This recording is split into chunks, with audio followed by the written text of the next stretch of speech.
এই জায়গায় মিছিল করতে চেয়েছিলেন, সেই জায়গায় যদি প্রবল যানজটের কারণ ঘটে বা ওখানে সমস্যা তৈরি হয়, সেটা তো প্রশাসনিক বিষয়।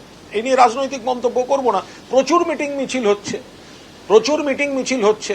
যে সময় আগুনটা লেগেছে, যে সময় অগ্নিকাণ্ডটা ঘটেছে দুর্ভাগ্যজনক, যখন আমাদের মন্ত্রী অরূপ বিশ্বাস থেকে শুরু করে আমাদের সমস্ত ওখানকার জনপ্রতিনিধিরা, দমকল, পুলিশ, প্রশাসন সবাই যখন উদ্ধারে ব্যস্ত, তখন তো বিজেপির এই নেতারা অন্ডালে গিয়ে নতুন যে ছেলেটি সভাপতি হয়েছে তাকে মুখ দেখাবার জন্য সব ফুলের তোড়া নিয়ে ওখানে লাইন দিয়ে দাঁড়িয়েছিল। 3 দিন বাদে মনে পড়েছে যে রাস্তা আটকে মিছিল করা উচিত। একটা ভয়ঙ্কর দুর্ঘটনা ঘটে আছে, সেখানে উদ্ধারের কাজ চলছে।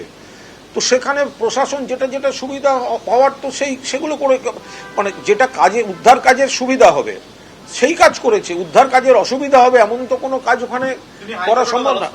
আনন্দপুর কাণ্ডের প্রতিবাদে কাল বিজেপির মিছিলে অনুমতি দিল কলকাতা হাইকোর্ট। গড়িয়া শীতলা মন্দির বা ব্রিজি স্টেশনের কাছ থেকে মিছিল শুরু করতে পারবে বিজেপি। নরেন্দ্রপুর থানা পর্যন্ত মিছিলের অনুমতি দেওয়া হয়েছে। সকাল 11টা থেকে দুপুর 3:30 পর্যন্ত মিছিল করা যাবে বলে অনুমতি দিয়েছেন বিচারপতি শুভ্রা ঘোষ। থানার 200 মিটার আগে পর্যন্ত যাওয়া যাবে বলে কলকাতা হাইকোর্টের নির্দেশ। 5 জনের প্রতিনিধি দল থানায় গিয়ে ডেপুটেশন জমা দিতে পারবেন, জানিয়েছে কলকাতা হাইকোর্ট।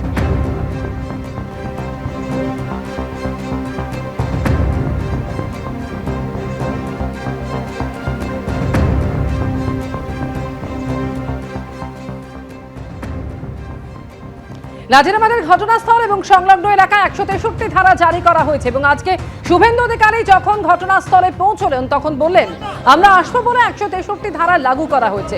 অরূপ বিশ্বাস, ফিরহাদ হাকিম, সুজিত বসু এলে 163 ধারা লাগু করা হয় না। শুভেন্দু অধিকারী কি বললেন শোনাবো, একই সঙ্গে শোনাবো কুণাল ঘোষ কি বলছেন। আমরা আজকে মহামায়াতলা থেকে যাদবপুর সাংগঠনিক জেলা বিজেপির ডাকে সভাপতি অধ্যাপক মনোরঞ্জন সর্দারের আহ্বানে আমরা বড় কর্মসূচি নিয়েছিলাম, নরেন্দ্রপুর থানা অভিযান। সেই কর্মসূচিও বাতিল করা হয়। আমরা আজ সকালেই কোর্টে গেছি, মনোরঞ্জন দা কোর্টে গেছেন, একটু আগে কোর্ট পারমিশন দিয়েছে।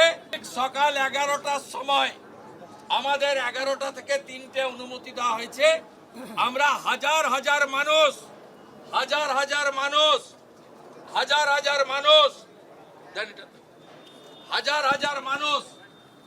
এই যে ব্যানার দেখুন, এই দাবি, এই যে ব্যানার দেখুন, কাল জনজোয়ার হবে। নরেন্দ্রপুর থানা এবং তৃণমূলের বিধায়ক, খেয়াদহ গ্রাম পঞ্চায়েত তৃণমূল, তাদের জয়েন্ট ভেঞ্চারে এই লুট, এই অমানবিক হৃদয় বিদারক ঘটনা আমরা ছাড়বো না। এবিপি আনন্দ, এগিয়ে থাকে, এগিয়ে রাখে।